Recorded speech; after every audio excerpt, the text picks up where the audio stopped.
Hello everyone, this is SwissRPG Reacts to Stuff with virtual buffs.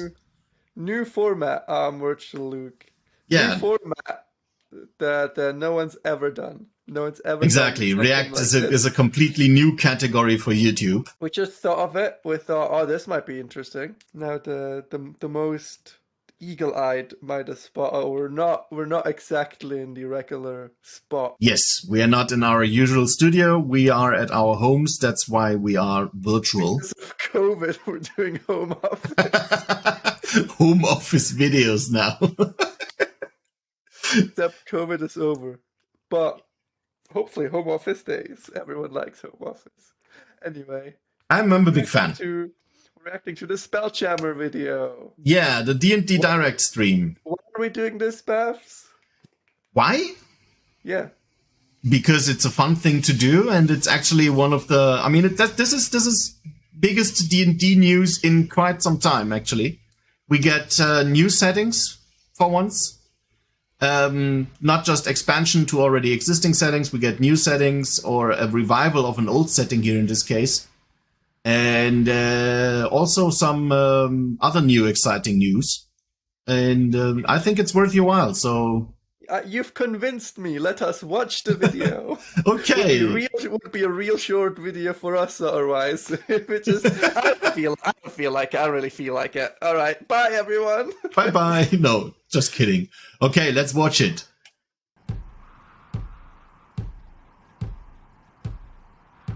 I voyaged far in skies unknown, by seeking treasure unforetold, and from the stars and darkness deep. Look how sad he is. He wants to go home. Back home to his space hamster. Why space hamster? Because it's space. Look at it. It's space. And the space monkey? Space hippo. Space monkey, space hippo. The space hippo is a gift. Yes, or GIF. That's gift. That's very important for the lore. No, it's called graphics. Treasure map.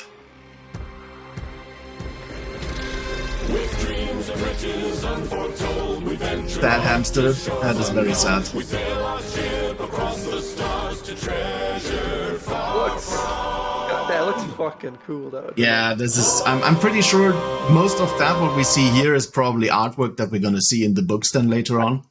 Yeah, I've recently got into reading Eberron.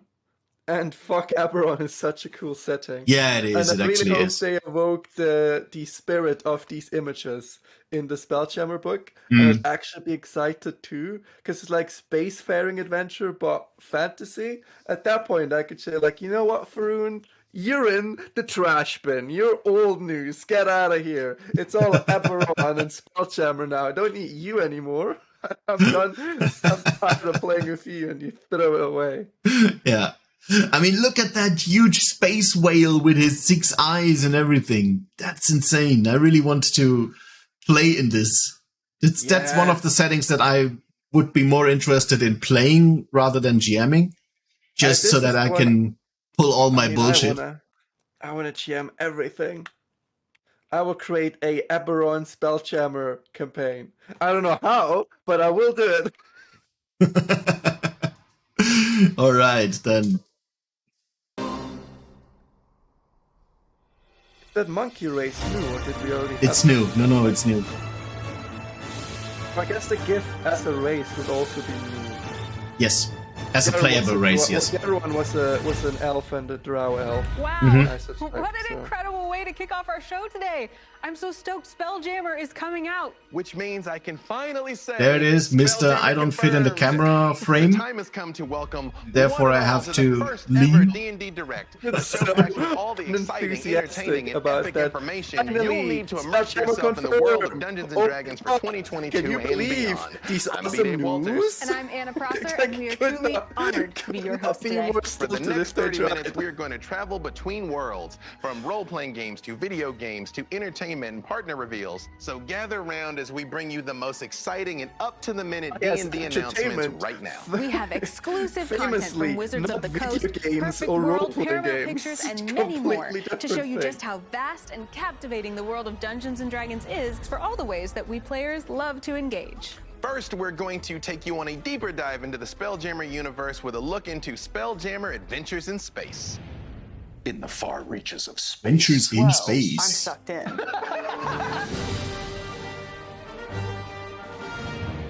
Hi, everybody. I'm Chris Perkins. I am the project lead on Spelljammer Adventures in Space. And this is... Tristan Falcone. We're so excited to talk to you about Spelljammer. Look, it's Deep Space meets Deep Sea. My favorite thing about Spelljammer, the thing that brought me to it in the first place, is that it combines all of the excitement of a nautical exploration. Instead of teleporting from A to B, we're gonna get in a ship and we're gonna take the really, really long way around. Yeah, the scene. What kind of game is she playing if she teleports from A to B? I mean, there is travel in D&D. Yeah, I don't know about... I do think drifting through space and drifting through the ocean definitely has a different feel, like very distinctly different. Yeah, it's also, I mean, when you just travel over land, then you can go left and right from the road, right? And you can do stuff. When you fall off the ship, then bye-bye. It's over for you. That's way more thrilling, actually. Well, if you fall off a ship in Spelljammer, you're just dead. Yes. I mean, really? Well, not just you don't die immediately, but I mean, you float in the astral sea and then you need to be picked up. Otherwise, you're just going to float there until you starve. You need to be picked up in the ocean too. Yes. Same, but different. You're not suffocating or something like that. It's not like that, but yeah, it's definitely...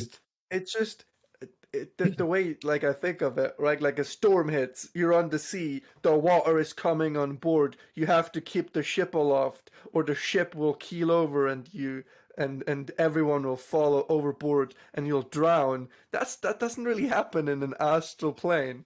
Yeah, remains to be seen how they do rules for all of that, actually. But I guess there's a lot to play in this environment. Right? Where you get to see all the cool stuff that you can't see on the highway, like cities built on asteroids and monster lairs carved out of asteroids and dead gods floating in the ether. These are the kinds of sights that players will get to experience on board the deck of a ship. Spelljammer is a campaign setting in a slipcase with 3 books. 3 books? Okay, they're really doing this. Yes, that is, it's adventures, it's setting description, and monsters. So they're really all in. Am I gonna buy this full set? I might, actually. I know who's going to buy it, and hopefully an alternative cover, because that really sounds like something. And I mean, look at the map. If I see this correctly, this is like 4 A4 pages per line, and that seems like a big poster for once. God damn it! This is. I told myself I'll not buy that many D&D things anymore. Yeah, that looks amazing. I mean, look at the Dungeon Master screen, for example. It seems like it has different places in the Astral Sea described. There is a little map in there. It has a whale on it. That's all I need. Okay, whale is all you need to sell books to Luke. So just, I don't know, pull out all your whale merchandising and sell it to Luke. But yeah, this is like the first setting that gets a proper box set here in this case. I mean, yes, you have 2 books on Ravenloft with Curse of Strahd and the Van Richten's Guide. Yeah, but those came out like 5 years apart. Exactly. And now we get an entire box set just for this one setting, which is actually really exciting, giving me a bit of old school feeling with the old box sets that we used to get. Screen and a poster map. Double-sided. There's 3 64-page hardcover books. So what's going on here? Wait. What? There's 3 64... What? 3 60-page books. Right? Yes. But that's not a book. That's a booklet.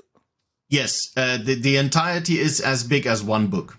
I mean, if that's then 240 pages, so it's basically the size of one book. Like that's just my Eberron book. Like everything that you have in the Eberron book. Like where are you going, Luke? Here's my Eberron book. Look, there's an Eberron book. It's the same size, right? And here you have new player options, you have setting descriptions, and you have monsters. You have got all in one. But I mean, I actually like it. I like that if they split it up, I really like that actually, since if I don't need the adventurer's guide, for example, for my session, I just take the Lights of Xarxis. God damn it! So I just take that book to my session instead of all three. No, I don't like that. Not a fan. No, it should just, why make it because it's just gonna cost the same as a normal box set. Yeah, probably. Like no, it's not. I don't think that they're gonna make this $180 like the other. If they do, I'll be very upset because the book alone is $50. Now with all that added junk, what would I be willing to pay? Like $80 maybe? Oh, that's like the maximum. Then I'm sorry, bad price. Yeah. I guess with the DM screen and the double-sided poster map, we're looking at a $70 price tag. That would be my guess. Yeah, I mean that's okay. But if it's above that, it's above 80, we're gonna oof. I agree. Oof. Yeah, that's gonna be a hard pass then for me as well. And then if it's above $80, then it's going to be the digital version for me, and that's it. The first book is called The Astral Adventurer's Guide, and it's aimed at players and DMs, because not only does it have everything the DM needs to know to run campaigns and adventures set in wild space, but it also has options for players in it, including 6 new playable race options. The Astral Elves. These are elves with starlight in their eyes. They've left the Feywild and they want to go be in space. Autognomes, which are mechanical gnomes built gnome tough. What's the next one? Hadozi. Oh, the Hadozi. Yeah, the flying monkey. There you have your space monkeys. Yes, space monkeys. Ooh, Hadozi. Wanted monkeys. I mean, it looks like a fun race. Yeah, why not just play a human? That's a monkey. No, because as you can see, this monkey there has probably some stuff going on there with its feet. Maybe it has some skills and abilities there to benefit from that. Very important. Yeah, grabby feet. That is very important actually. And they can fly. They have those things on the outside there. This is basically like wings. The famous monkey trait, flight. Right? Yes. And then we have the GIF. GIF. Agree to disagree, but sure. The GIF or GIF are a race of hippo-headed folk who don't know where they came from, not sure where they're going. They're looking for home in all the wrong places. Then we have the plasmoid. Wait, let's look at the plasmoids. A lot of the internet, I can tell you, is gonna be real happy about the plasmoids, because I've seen so many people with concepts of basically this. Really? Yes, I have. I really have. Okay. I just like the rideable hamster. That looks awesome. What is it with Spelljammer and hamsters? It's very important. Why? Minsk and Boo, the famous duo from Baldur's Gate. Oh, no. What has Baldur's Gate got to do with Spelljammer? Nothing, but Minsk is a planar traveler, and at some point he picked up Boo, the miniature giant space hamster. And then they live in Baldur's Gate and write a book about villains? Yeah, that's later. What has that got to do with Spelljammer? I'm confused. No, that's the hamsters are native to the astral sea, and that's just what it is. I mean, Star Wars has Ewoks, Spelljammer has hamsters. You get to play as a slime. I'm so Why is she so Our excited first playing as a character slime? race Where you are an Now ooze. she and a lot of And the then we've got internet. the Thrycrane. Oh, the So- Thrycrane? Okay, that's a very this is a D&D monster that I can guarantee you 99% of people have never seen. Yes, but as a player race, also not bad let's actually. go. It's cool. Let's go. Exactly. I mean, it has 4 arms, two legs. So I'm very hyped to see what they come up with rules wise there. The influx of races will invariably make itself into every other setting a DM is running, right? Yeah. Like, I'll run my Faroon setting, even though I don't want to anymore, but and someone's like, I know what I'll do, I'll be a Thrycrane. I'm like, okay. And then I have to fit that into my world now. I mean, Farron is just not the Sword Coast, right? Farron gets immediately more interesting when you move away from the Sword Coast towards the east. That's Oh yeah, the east. If you go to the east, suddenly you're in Spelljammer. no, not in Spelljammer, but you are in Farron Asia or in Farron Middle East and all that other stuff that is totally unexplored by most people who got in contact with D&D and 5e. I no longer care because now we have Spelljammer and I'm reading Eberron, but give me that. Give me a box set on actual interesting Faroon. Yeah, that would be nice. That would be nice. But I'll see another issue there, and I will get to it in a second. Let's just check out for the other races. Which are insectile humanoids that have telepathy, so you can have silent conversations with your friends. Every And race they gets have telepathy carapaces these that can days. actually change color and hue to blend into their surroundings. I love them. You gotta have the bug folk. Okay, that's it for the player races. The thing that I see is that, I mean, we just talked about Monsters of the Multiverse with all the fantastical races in it, right? They've just got everything collected and then immediately they uncollect. Yeah, and it's outdated the moment it got printed. It's basically outdated already. Now we have new player races, and they couldn't put it into that book. Multiverse retroactively worse. God damn it. Right? So stupid. So there we have Minsk is riding a dinosaur. Which is actually the space hamster, but shapeshifted. No, Important the space lore. hamster is on the shoulder of Minsk. Look closer. Oh. The space hamster is controlling the dragon with telepathy, important plot element.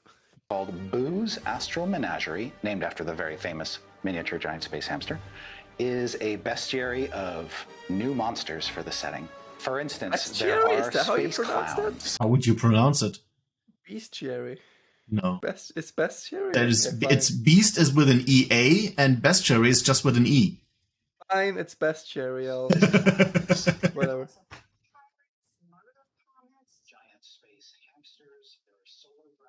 So this is there is now murder That's pretty dope. comments. Giant Yeah, space that looks like a dope hamsters. dragon. There are As long as they're more than a bag of hit points with a breath weapon. But look, the Boo is a miniature giant space hamster, and now this is the actual giant space hamster.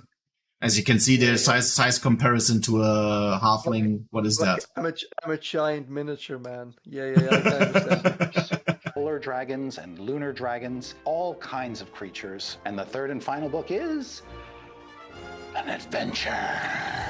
And it's called Light of Xerxes. It is That's an how it's pronounced. all-new Light of D&D Xerxes. Obviously, Okay. Xerxes, Babs. How are you gonna say it? Xerxes. That's what it is. Say that 3 times in a row, very fast. Light of Xerxes. Xerxes. No, the entire name. Light of Xerxes, Light of Xerxes, Light of Xerxes. What was the point of that? It's a stupid name. Okay, if you say so. Adventure That set is your in real wild name. space in the astral sea. And it's got how many episodes? 12 episodes, believe it or not. And each one of those ends in a cliffhanger. You jerk. I know, until you get to the, of course, conclusion where Everything goes absolutely buck wild, and you'll have to see for yourself. So it's an adventure Spelljammer, that Adventures takes in Space, 12, coming in 12 sessions? I Or guess. as I mean, in, how like, much can you fit in 60 pages? That's true, actually. God, they're really gonna, like, if you look at any one-shot they've written, it's like 40 pages, 30 to 40 pages per one-shot. Now they have to fit 12 into 64 pages. They're gonna have to get really good at making that compact. I mean, something they've not been good at. Yeah, that's true. How many are there in Candlekeep? Is that 18? No. That's a good question, actually. I think there's 12 as well. 12 as well, but Candlekeep is like a 200 and something pages book. The Candlekeep somewhere back there. Yeah, same. Don't worry. So there's the release date, August 2022. Let's just keep it with August. I wouldn't nail them down on a specific day with the current situation. So that's exciting. That's actually a thing that's quite soon. For. Yeah, and it's not like next year or something like that. It's actually soon. So right. let's do that. Now I've seen there's 22 more videos. What could they possibly talk about? Yes, 2022. August, is that right? Yeah. Chris, is there anything we can do in the meantime to get going? Oh wait, yes. In July, we are going to release a prequel adventure. All you need is a wizard. It's like a free adventure? Free adventure? Yeah. That's a good business model. It's a prequel to the actual adventure. Now, and so we can start with that. I love Spelljammer, and I cannot wait to further explore the Astral Sea with these books. And here's something else that greatly enhances your Spelljammer expeditions. Our partner WizKids has created an entire collection of spacefaring figurines. Let's take a look at the exclusive preview now. There are worlds beyond worlds. Cold, hot, light, dark, watery, and earthen. They all share one basic need. A need for heroes. That's gonna be us. Voyagers, at long last, the epic space fantasy returns.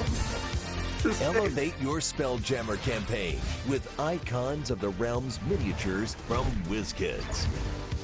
Take on a cosmic enemy with new playable races, NPCs, that one looks quite and nice. otherworldly creatures from the depths of wild space, like Doughmore and Space Swine, giant space hamster, and the menacing Void Scaver. Enhance your storytelling experience with 2-in-1 combined figures. Now you're ready to face any danger in the Astral Sea. My God, my storytelling has never been the same. Maximize your immersion with gargantuan models, or get tactical. Finally, only you can vanquish the threat of destruction and prevent calamity. Welcome to Spelljammer. This your jam as a mini man? Yeah, I know that you are not very much into the mini space, and to be honest with you, I checked out most of the WizKids stuff, and they're very underwhelming actually specifically for people who want some quality minis. They are doing a new line where you can customize them. They come in a sprue now finally, and some of them have been reviewed already by other people, and it seems like they sorted out their quality issue, but they're also more expensive.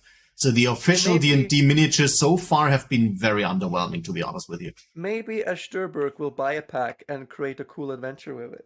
Ah, yeah, Ashturberg is buying the Icons of the Realm series. Yeah, that's true. Yeah, maybe he'll do an adventure in space series. That'd be exciting. Yeah. You can check his videos out. I'll put a link into the description. He does one-shots based on random minis that he just unpacks in front of you and then creates a one-shot out of them. Your local game store this fall. You can collect this devastating dreadnought and all the other Spelljammer figures at your local game store this summer. Next, we want to bring you the latest on Baldur's Gate 3. So let's check in with Sven at Larian Studios for a look at all the recent progress they've made. Oh shit! Let's go! Let's go! There's an update. Sven? Sven? Have you guys seen Sven? There's an update. Oh, okay. Sven? Sven? Sven? I love those jerky Larian people. Yeah, they're just a bunch of nerds actually wanting to make a really nice game. It's like the only actual gaming company I still believe in. Okay, and where is Sven? Sven's incapacitated at the moment. A look of concern grows over the healer's face. He clearly suspects you're suffering the early effects of ceramorphosis. What was that? Now he just thinks you're weird. That's a voice that I immediately recognize, but I can't tell you what character it is. So in the game itself, it's the narrator, basically. So every time... Yeah, but it's a character from Divinity 2, right? Like, I know the voice. I'm pretty sure they're in Divinity 2. Is it Losi? I don't think it's Losa. I think Losa is a different voice. But it could be. You've got it could be Losa. It's definitely not Citadel anymore, but it could be Losa. But first, according to the official apothecary health and safety protocols, we'll have to test your memory. Oh, I was going to say amputate your brain. That would have been better. 18 months. I have to leave. No, I'm going. Memories wash over you as the worm burrows into the lobe responsible for producing quality promotional videos. Suddenly, a trailer materializes in your mind's eye, fully formed. I've played the intro to Baldur's Gate, and it's cool.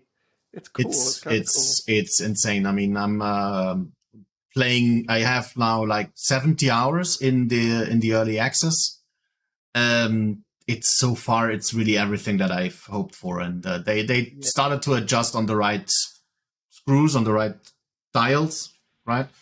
So it's going into a really good direction, actually. I think that at that point right now, the only thing that they can mess up is maybe the story itself. If it's not well written, then it might actually be a downgrade. But from the technical side, from the player's side, it's a very solid thing right now. Yeah, I'm so looking forward to this. Yeah. Also, the component is the same as in Divinity. So it's Borislav Slavov. He's doing an awesome job on the music. It's wow. It's just taking you in it. I mean, look at those jerky people. I want to be in this meeting. I just want to be in this meeting. Finally, a business meeting that is worth your while. This could not have been an email.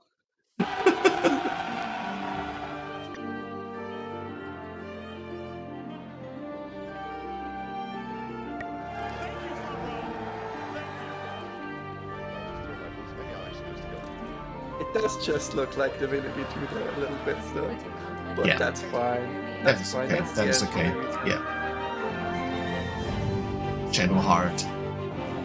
God damn it, what? That looks... What? What? Look at that visual upgrade. That's insane. Yeah. Yeah, that was one of the biggest upgrades. That was like, I think that it was a 20 gigabyte patch. When I downloaded it, I couldn't believe it. And you don't understand how much data 4K maps take. Yeah. It's so much. And I mean, that was one of the biggest updates for the game from a visual perspective. It entirely felt like a different game immediately from the start up. It was really, really great.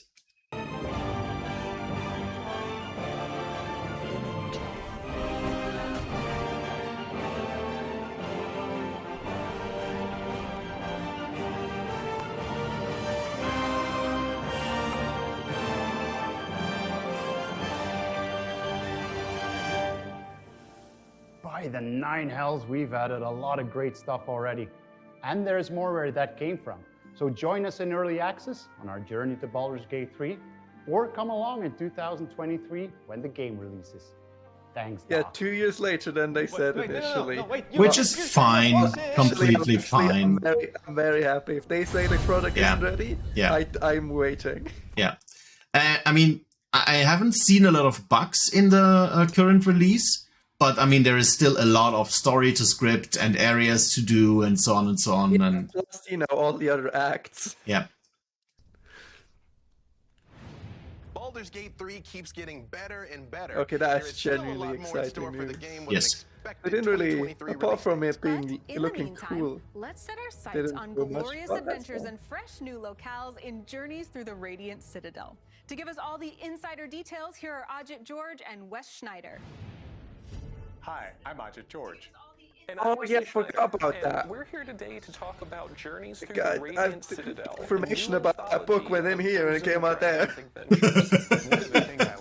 Yeah, I also haven't had the time to actually look deeper into it. I feel like this is something you could just put in Spelljammer. Like the Radiant Citadel. In the astral sea. So the Twitter bubble actually was expecting that this is a Spelljammer thing, where they say, okay, this is going to be some kind of planescape where you go to different planes and do different things there. But apparently it isn't. I will say, this does make it interesting. Not having this frickin' ass whitewashed standard, oh, let's do some European medieval culture. Nah, bitch, that's been outdated since like 1,000 years. Let's get some new myths. I'm excited to read it. I'm definitely, yeah. This might genuinely be really exciting. Yeah, definitely. Let's see what. I mean, it's also like it's 12 one-shots, right? It's again this one-shot thingy. I'm starting to like the idea of collective one-shots because I've been wanting to run a one-shot series again, and I always thought, well, what would I run? And now I'm thinking, maybe I'll run this. Like, this will come out, I'll read it, I'll run as a one-shot series, 12 weeks, back to back to back. Let's go. And it has a Crystal Panther. What more do you, or Tiger, or whatever that is. A crystal whale. Players and DMs can really dig into. This anthology covers levels 1 to 14 and really highlights the incredible diversity of possibilities and adventures that you can see in Dungeons & Dragons. The Radiant Citadel could be a gateway through to all of the 15 lands described in there, Asian. but also there are 12 missing portals or concourse. That is also a very Asian design. You know what that reminds me of? The huge bridge that Son Goku always had to run over to get back to life. The afterlife snake. The afterlife snake. And that could be used to make links to... That looks insane. Yeah, that looks absolutely gorgeous. And locations, you can run these as one-off adventures themselves, or you can set them in any of a host of campaign settings. In writing for the Radiant Citadel, all of the writers, they share their notes with each other. Am I going to start you will see seeds of each other's lands and adventures within the other. And you get the sense of like a shared world. The cultures, they all connect to the Radiant Citadel in that the Radiant Citadel always keep in mind, this is advertising what we're watching here. This is just a very long ad.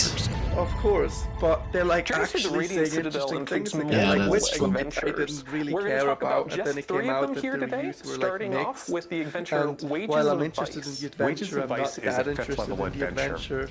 And I honestly mostly didn't pay attention with most of their settings, etc. I gave a quick glance over Misk and Pooh's the Caribbean and the villainy. people. It had some I think cool people are things just in going to it. grab I gave a onto quick this part, glance over and the it's going to provoke their imagination to kind of sink into the land and the culture. Dragon Our 14th level adventure is called Orchids of the Invisible Mountain, and this is a plane-spanning adventure where you start off in this region called Intagua. Ah, that's my jam. See mystery and majesty of the Feywild, but then go all the way to the... Maybe this was a bad idea because it's bad for my pocket. I mean, you don't have to buy them all at once. No, but we'll see. Far realm and face creatures in the realm of madness. This adventure also includes a new monster, the Whistler, a far realm entity that's going to horrify your parties. The Fiend of Hollow Mine is a 4th level adventure. It takes place in the city. It looks like D&D Day of the Dead. Yeah, D&D Day of the Dead. Yeah. Departed in the Am I gonna run a one-shot that is essentially the with plot their of... lost ones? Shit, I forgot. Is it, now, what is the name of that incredibly good movie by Pixar? The Pixar movie. Damn it, I forgot as well, but I know what you're talking about. It's such a great movie. Yeah, it's a good one. I'm gonna run that by D&D. in this saying. Loved ones in this raucous party. Yeah, it is D&D Day of the Dead. Night, those who have been lost come back and share this beautiful moment, and the players get to be part of that. This book has so much to offer. 13 new adventures, 16 new locations. Like, and this is all just a taste of so the happy adventures, the locations, and the monsters that you're going to find to write in about journeys something they through know that they care about. It's amazing, right? And I'm really excited to read these adventures. On the other hand, do my fantasy creatures need to be like one-to-one related to real-world cultures? I don't think so. Yeah, I'm happy that you mentioned it actually, because I had the same thought at the couple of seconds ago. I'm not really happy about this, to be honest with you, because or Wizards of the Coast or TSR before Wizards of the Coast did the same thing all of the time. They take a real life culture, modify it here and there, and put it into a D&D setting. They did that with basically the Farron Asia. They did that with Farron Middle East, and so on and so on. So yeah, it just. There's and here now we are doing Farron Mexico, yeah? And the question is, how respectful is it going to be, even if it's done by writers of the ethnicity? And is this just a cheap way for them to basically copyright a real culture in a way within the D&D landscape? Is it good? Is it bad? I don't know. I have mixed feelings about this. Let's just assume it's respectfully done, right? Let's just assume the good thing here. My issue is more like, don't you have any fresh ideas? Because this is just taking what already exists and put it into D&D rules at the end of the day. And that is what bothers me about it. Concept, but take these same writers and let them write whatever they want. It will still probably be inspired by their own culture and their own, which is inevitable. Ideas, which is, of course, that's fine. That's great, even.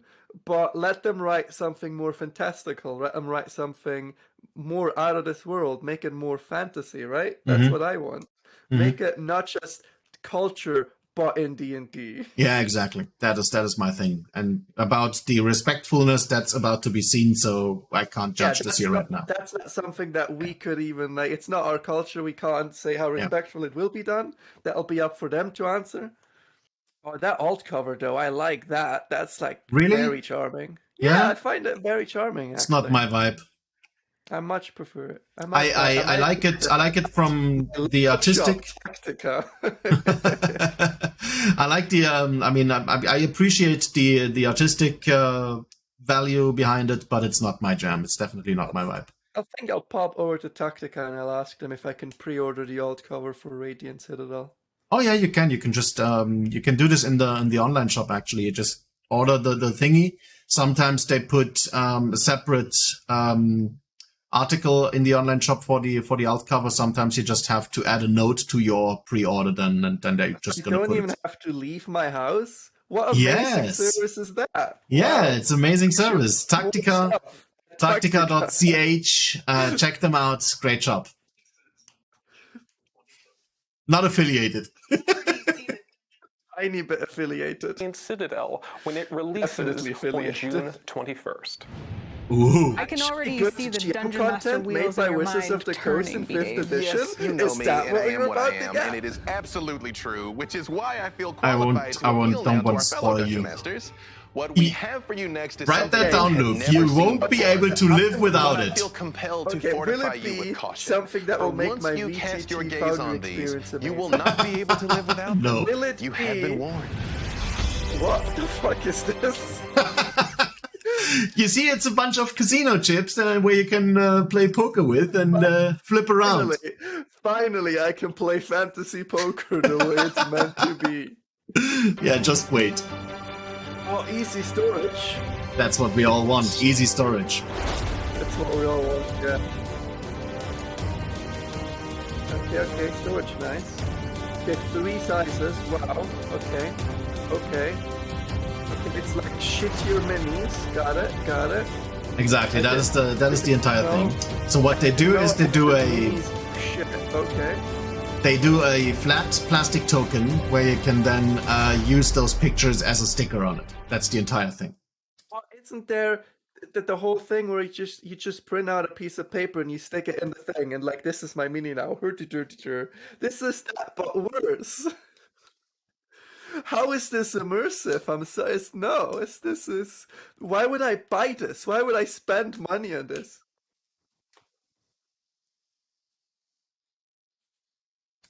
You peel them back off and reuse them. Now, we all had our experiences with stickers, right? And I mean, just quickly peel off the sticker and reuse it. Of course. I mean, even if it's let's just assume it is easy to peel off and then put it back on the sheet. And how many times would you guess are you able to do this until it's not sticking anymore? You do this like three times, and then it's not sticking anywhere anymore. So I'm really doubt that this product is. No. I don't understand. I mean, I recently did the Paizo beginner box presentation where you have cardboard minis that you can then just stick into a little stand and then use that. That's what I was just talking about. That is the better version of this. Exactly. So I mean, there is no shame in copying if you copy it the right way, right? Why not do this? Why did they have to invent their own thing? Go back to the WizKids minis. We don't want this. I love how you can apply those Show me the flump with the funny pirate hat again. That's what I want. Next, we have the terrain case that will also enhance your D&D experience like never before. So here's the other thing. It's puzzle tiles. It's puzzle tiles that is also not a new thing. Different companies. I have this from a third-party company already. I remember you put basically this up at Faber. Yeah, exactly. Last year at Faber, I had my puzzle tiles that I can mix and combine however I want to. They are glossy with dry eraser surface and everything, so you can draw on them. So this is also nothing new. And then it again comes with those stickers that you can then peel off again. Like 3 times, and then they're not gonna stick anymore. I don't want stickers. I don't want stickers to have to peel off. That's gross. And also, I love how they say, "Ooh, tiles." That's 2 types of tiles. Wow, amazing. Look.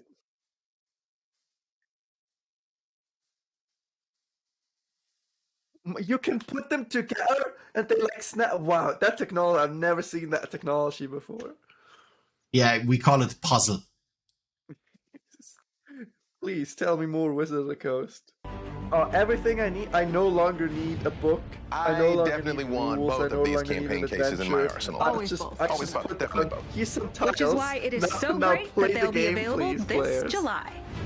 Next, we're thrilled to take you from the tabletop to the big screen with an exciting update from the filmmakers of the upcoming D&D movie.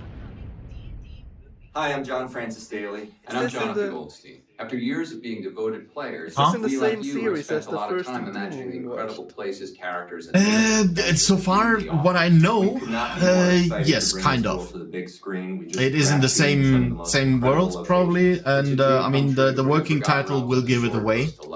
We set out to capture the spirit of fun and surprise that we all love about D&D.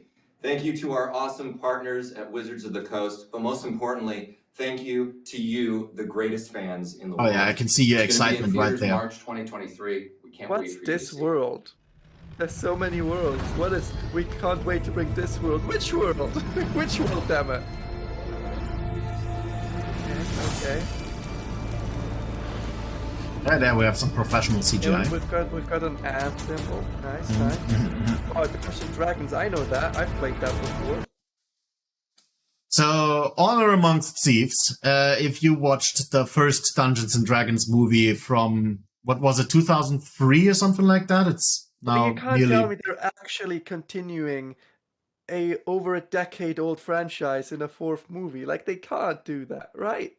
I don't know, but Honor Amongst Thieves was like the topic in the first movie with the 2 main characters who were thieves and had this thing going on in between. So this is gonna be a completely different movie about like a city adventure in Baldur's Gate. That's what this is. I still want Snails back. Snails was a cool character. I liked him. Give him an actual, like, less stereotypical personality, but...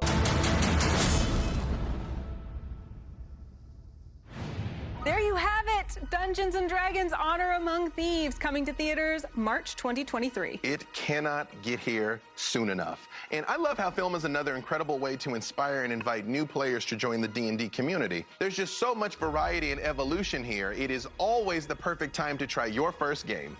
And it makes it easier than ever for new players to join us and create these lasting memories and experiences for themselves. You're so right, B-Dave, and especially right now, it's the digital aspects of this set that make it so simple.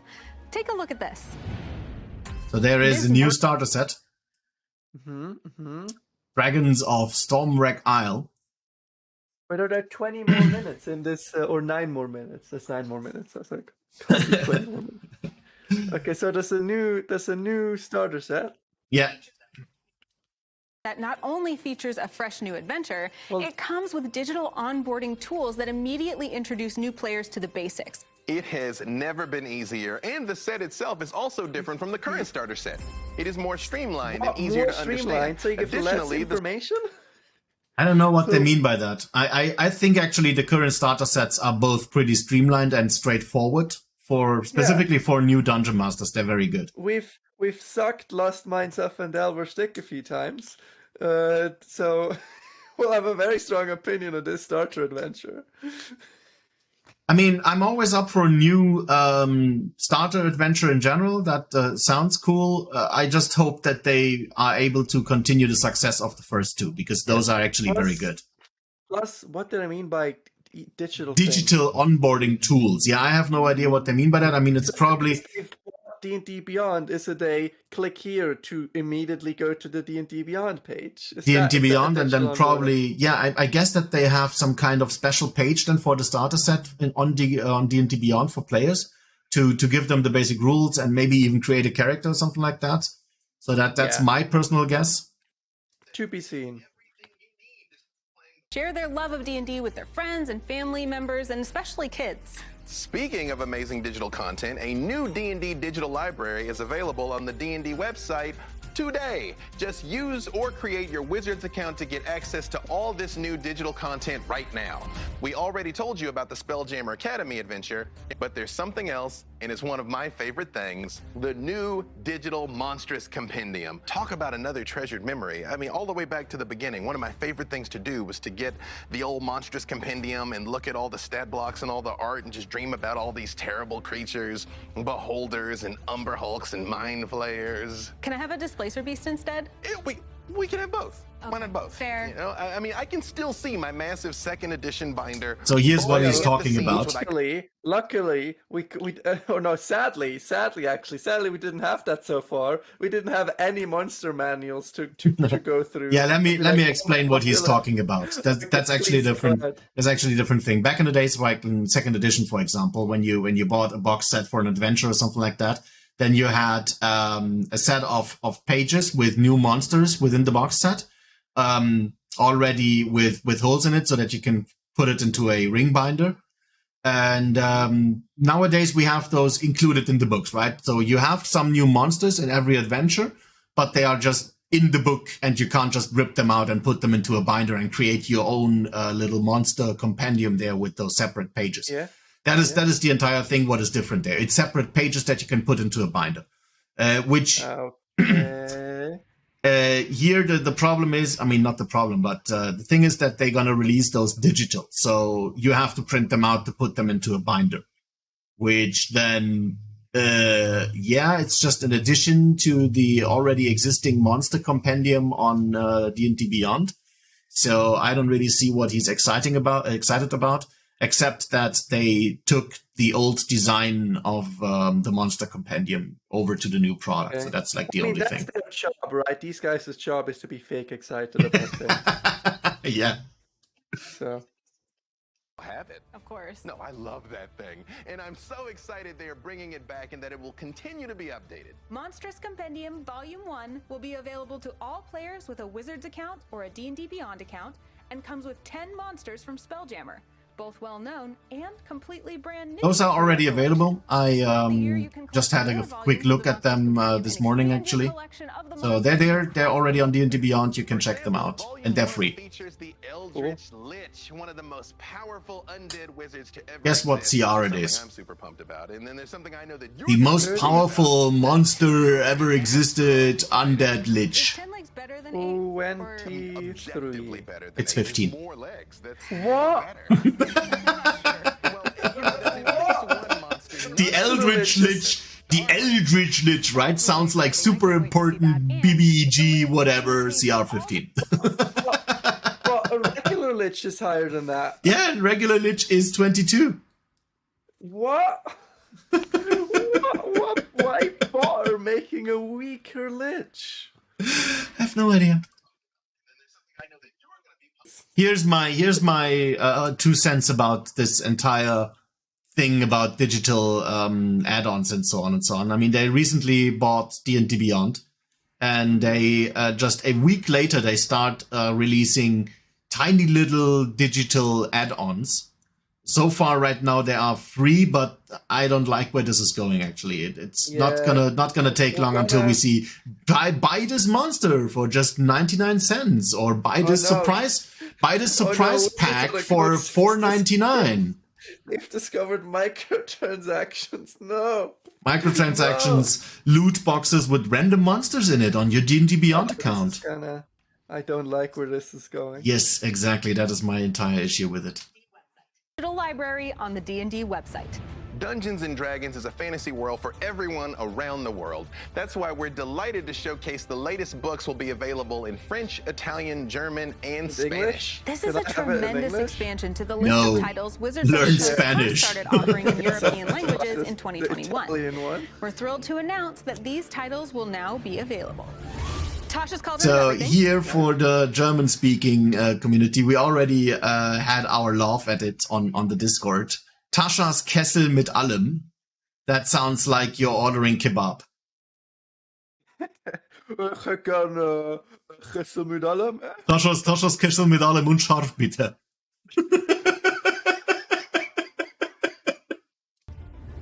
Monsters of the Multiverse. Oh, that's actually a pretty dope. That's such a better. Go back. What's you're talking about the cover? Yeah, look at that cover. Fuck, that's such. You're really struggling there. Yeah. That's such a better cover than the one you have. Like, that one looks actually cool. I mean, it has Mordenkainen on it. It makes it immediately cooler, and that is the thing there where he sits on is the same creature that I have on the alternate cover. Yeah, but yours is like Art Nouveau trash, and this is like actual cool. No, I actually like the art style. It's. I mean, we talked about that. It has other flaws, but I like my cover. Stop hating my cover. Never. Why are we re-releasing Curse of Strahd? Or releasing in different languages? Exactly, it's in different languages. Starter set. Next, let's see how Gearbox Publishing is pulling us back into the Forgotten Realms with this exclusive video for the action MMORPG Neverwinter. I've spent my life studying the enigma of dragonkind. But they're still doing Neverwinter What updates, drives I them? guess. Yes. Where to find them. The power they command. I've watched them build and topple whole societies. And I've seen the truth behind their treacherous words. They can be cold and callous. Some are outright savage, while others are more calculated in their ruinous pursuits. No matter their motivations, whatever fuels their primal rage, it is my responsibility to protect the citizens of Faerun from these dragons. Tell me, Dragonslayer. Looks like the Chroma Conclave. Are they going to do a Matt Mercer?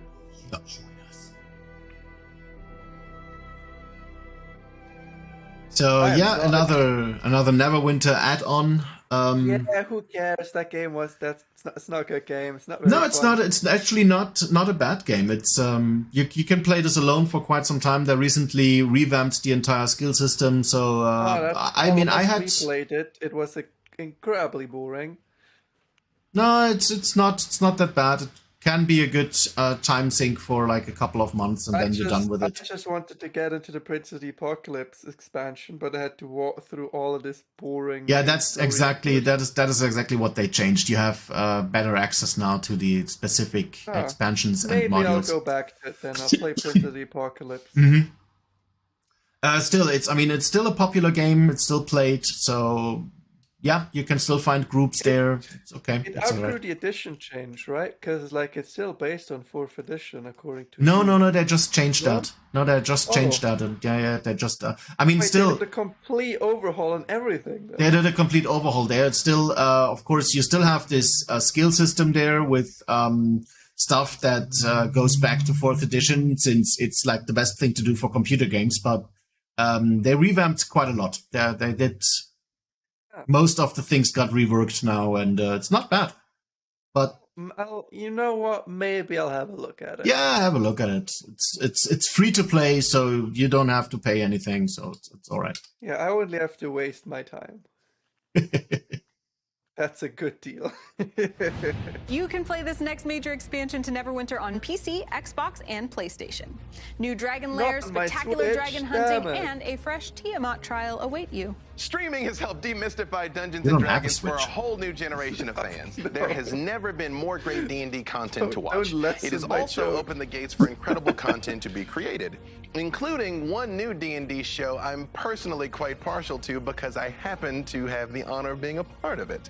It's called Legends of the Multiverse. Let's take a look at the new ambitious D&D play series in this exciting trial. They played for half an hour or so, and them sitting at the couch was intermittently changed with having these awesomely illustrated images of, I think, some fan content as well of like what's currently happening, illustrated beautifully. If Wizard of the Coast wants to do a D&D show, do that. Don't do Critical Role, but without the charm. Do that. I have to check it out first. I can't give an opinion on it. I mean, it looks fun. There's some well-known names on it, like here. This just looks like, what is this This is just Star-Lord. It's Star-Lord, man. Even got the guns. This is just. I want to do Star-Lord. Is this Groot?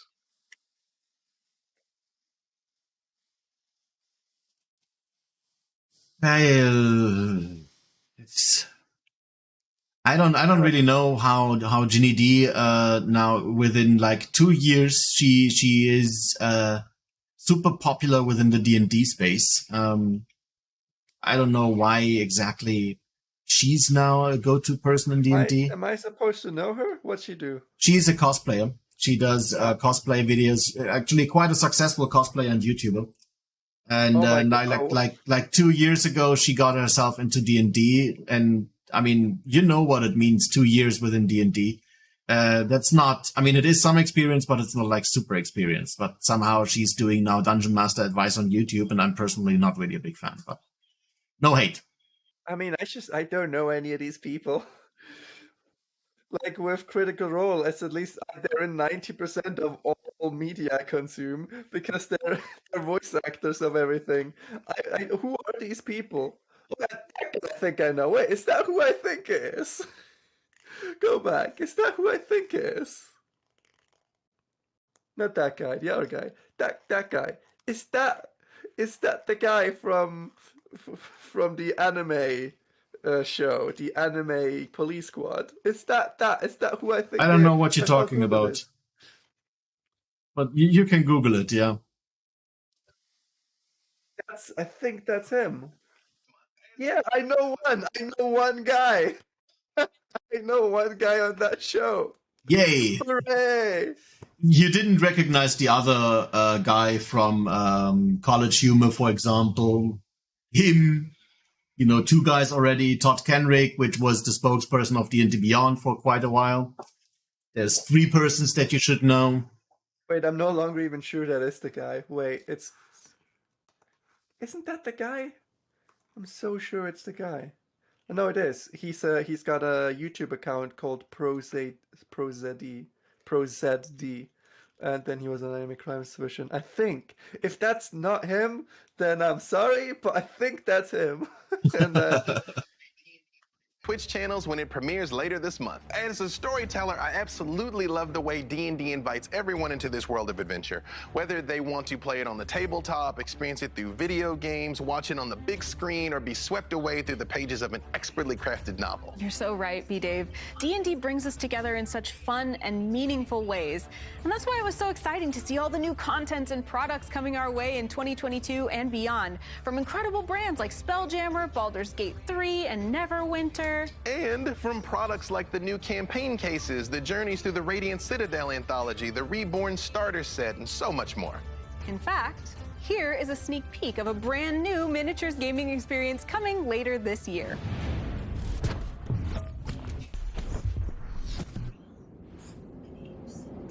In the forgotten dungeons of the Forgotten Realms, an elusive treasure awaits you. But standing between you and your prize, the monsters who lie beneath. Gather your party, press forward, and beware your rivals. The Harpers. The Zentarum stand in our way! Hold fast. The Zentarum. Only the Harpers oppose us. Let no creature pass. And those who guard the keep. A brand new tactical skirmish miniatures game in the Dungeons and Dragons universe. Oh, actually, so it's like a board game. I thought it had like an online connection. Probably can be both, I guess. Gather your forces and battle fearsome monsters and worthy rivals on a quest for treasure and glory in this exciting combat board game. You can get your hands on Dungeons and Dragons. Yeah. This October. We've traveled between worlds in our show today. Yeah. I remember that was a super money scene. Have one more That was. But before we go, we want to thank you for joining us for the first. I think there was actually a little controversy around the other thing there because a lot of people invested quite some money and then the service got shut down, so they weren't really usable anymore. It was not really. And somehow our love for the game just keeps no, and I mean, there's no other big company that ever shut down the server for its game, right? The D&D will never stop bringing new shared experiences and journeys to players. And to underscore that truth, here is one more thing we hope you all enjoy.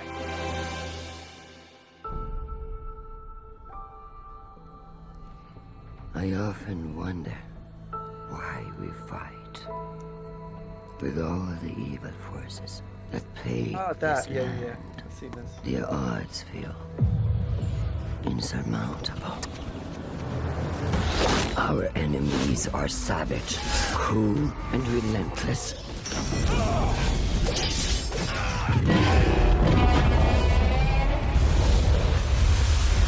But even in knowing all this, that is an awesome dragon screen. Fight on.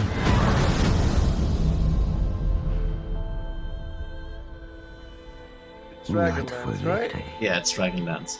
Wasn't there a whole controversy about Dragonlance being essentially severed from Wizards of the Coast? Oh yeah, they had a thing going on there with the rights and the licensing and so on, but they settled the case, so it's all sorted out.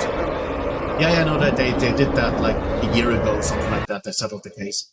But that is actually something that I'm also interested in, since it's another fantasy setting that is not Forgotten Realms. I've heard great things about it. I've never been interested in it.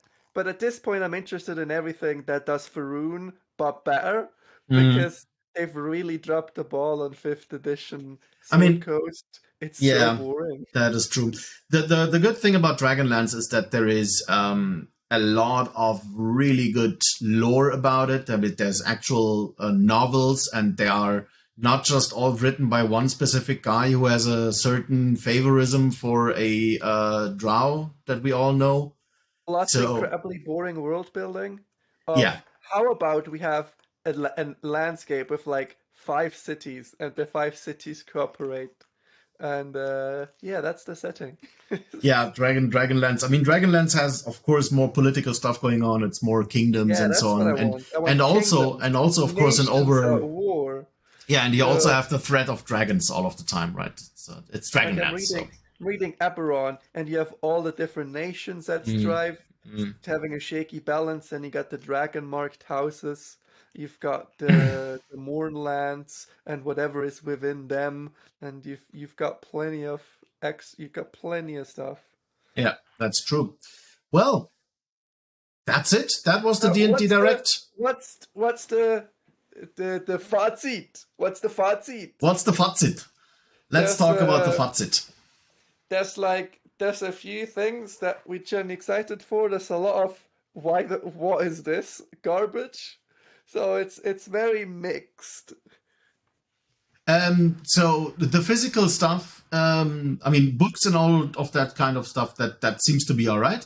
I really like the Spelljammer box. They really appear to finally get better at stuff. Yeah. There's no more immediate controversy. Well, it's to be seen how many controversies are there about the Radiant Citadel, right? But a while ago, there was a big controversy about how they essentially hired creators and then completely neutered their work and put in their neutered work as the books. Apparently that happened on Candlekeep Mysteries. Yeah, so I really hope they learned their lesson on that, and when they brought on Black creators to create actual interesting stories about different cultures, that they don't neuter those, because that would be even more egregious. Yeah, I mean, you say controversy on the Candlekeep thing, and at the end of the day, it was just one tweet with a couple of thousands replies. Ooh, how shitty, and blah blah blah. But that's about it, right? It was not like a shitstorm that was going on for a week or something like that. So I'm not really sure if that got enough. Not sure if that got enough attention by Wizards of the Coast to be. We've read our fair share of D&D stuff, and a lot of 5e stuff is bland and not amazing. Yeah, right? There's your odd droplets of Lost Mines of Endelver, Dragon Heist, but it's mostly mediocre. The Mad Mage, Vincent of the Apocalypse. Yeah. So low light for me, the miniature thingies, those sticky token stupid things. Please, I'll put a restraining order on those. Please keep them 60 feet or further away from me. So those tiles, those token thingies, and the minis are definitely a low light for me. Highlight, of course, the two new settings, Spelljammer and Dragonlance. Then the Radiant Citadel thing that was already announced earlier. Stories of Radiant Citadel, that sounds amazing. Yeah. Larian Studios actually trying to make a good game, of course. Loving that. All the extra like minis, WizKids minis, I don't know, not my jam, but sure, have at it. That future WizKids project, shaky on it. So what I'm really excited about is the future of the digital D&D, if they finally gonna recognize that there is quite a crowd playing the stuff on virtual tabletops. People are playing things virtually as well. Exactly, and that they're not all playing it on Roll20. So, I mean, yes, of course, you can buy all of the modules on Roll20, but unfortunately, Roll20 has constant server issues, disconnects, whatever. I really don't like to play on Roll20. I prefer any other virtual tabletop. Please, Foundry package. Thank you. Yeah, exactly. That's what I would like to see. A way to import my stuff into Foundry, for example, and not have legal issues with anything. That would be amazing. Maybe even do an importing module like Paizo. Paizo released a partnership with Foundry and now does modules directly for Foundry VTT, which is really great. That's amazing. So if they can figure it out, then Wizard can figure it out as well. If we're moving in an interesting direction, I'm looking forward to where this road is heading. Yeah. But it's not all good yet. But to be seen. We're cautiously optimistic for the future of 5e Wizards of the Coast content. I mean, my 2 cents on the entire D&D Beyond acquisition is that they're not going to do much with it for the next 1.5 years or something like that. but have big plans for the release of 5.5 or however you want to call it. I'm pretty sure that they will use the next 2 years to bring the platform to a point where they can say, okay, now we're going to get full digital and give you updates here and blah, blah, blah, and contents and monthly subscriptions and whatnot. But D&D Beyond will probably not change in the meantime. There's not a lot to be seen there. That's my personal guess. Also, I mean, it's not a huge company that you have to integrate, but those integrations are always kind of a challenge. So it's nothing that you do overnight. So that needs time. Let's see what's going on there. But hey, now they finally have their foot in the digital world of role-playing games. And I guess they got the right partner, actually also the only partner that they could get for it. I mean, what else is there on the digital space for Dungeons and Dragons? Nothing. Yeah, the D&D wiki. Which is also hosted on Fandom, by the way. The space where they just bought D&D Beyond from. The Farron wiki is also hosted there, so... Would be great to have a place where you can properly look the stuff up. I mean, the wiki is great and nice, but it's not... Readability is sometimes a bit shaky. You have to move yourself around from one link to the other and then have 3 million tabs open and you've forgotten which order you actually have to read that stuff. And since I'm currently writing a campaign, I mean, you know this, Luke, I'm writing a campaign based on old school lore. It's sometimes really stressy to read in that. So that would be great if that would get an overhaul as well. Maybe in a, I don't know, release a Farron Bible, whatever it's called, a Farron history book, even if it's like a Schinken like this. Anyway, yeah. Never mind. No more tensions. Tensions over. This was React video.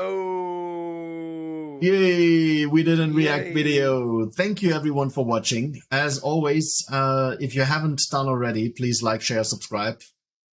And we all gonna see you next time. See you next video. Don't be late. Exactly. See ya.